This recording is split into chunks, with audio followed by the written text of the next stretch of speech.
We're gonna do the classic cocktail.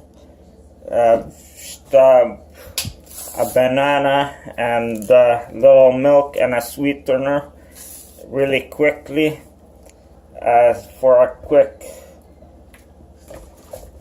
beverage in the morning. And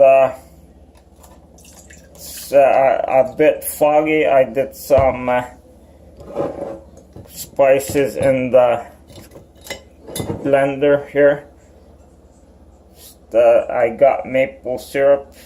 I'll try to see how it tastes. I'm not hopeful. I think honey would taste better. So put some more milk and let's make it purr.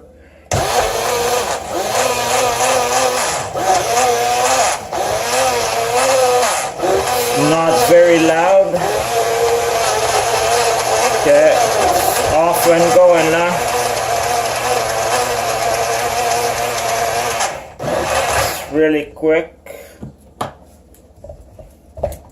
Here's the result. The bad thing about this machine is the power cord is very small, but an extension cord can fix that. Yeah, it's a good consistency. Let's see the sweetness.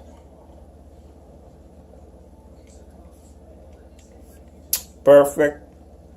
No maple syrup flavor, but sweet. Perfect sweetness. So there you go, and only in 1 minute. That's it. You got a drink. Thanks for watching.